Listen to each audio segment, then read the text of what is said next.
In Vicious Gardens, players are trying to build the best garden by the end of the season. Let's jump right into setup. Shuffle all 3 decks separately and place them on the game board in their respective spots. Each player now draws 3 plant cards and 2 specialist cards. The area in front of you is your garden area. Finally, place the pollinator and pestilence on the side of the board like so, and you're ready to plant your first seed. On your turn, you can plant cards from your hand into your garden in 4 different plots, categorized by color or by icon. These represent fruits, produce, flowers, and herbs. You can use the harvest action to discard plants from your garden to fulfill your victory card. On the back of the victory cards, you'll see what you need to harvest to gain that card. When you do, flip it over and gain that special ability.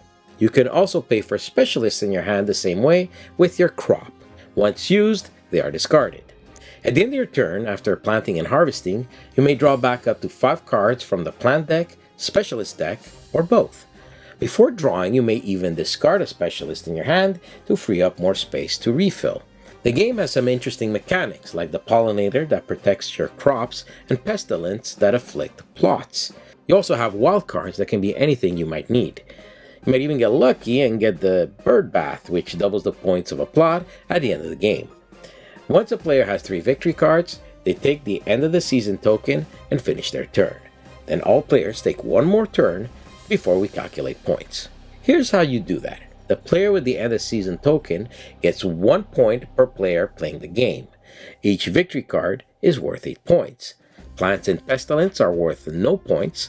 Each other plant is worth 1 point, but the bird bath doubles it for that plot. And finally, some victory cards might even give you more bonus points. The player with the most points wins the game. Vicious Gardens is a simple game, easy to learn and teach, and can be fun to play with niche groups. We played it a few times, but for the group we played it with, it was a little too basic. However, this just means it's perfect for new players or people who simply like what we call a cottage game. A nice game to play by a fireplace and when you don't want to rack your brain too much. Simple artwork lends to this Zen type game, and just looking at the cover gives you a sense of peace. One of the big problems we had with the game is the luck factor. Things can fall right into your hands as you need them and simply makes the game win for you. We're coining that phrase right now on Board to Death. Some games win for you, and this is one of them. Anyway, if you're looking for something quick, very easy to play with anyone, and like the theme of gardening, maybe check out Vicious Gardens to pick up a copy. It also makes for a great gift for someone who loves planting and taking care of flowers and plants. And pants, yes, not plants, pants. We're leaving that in.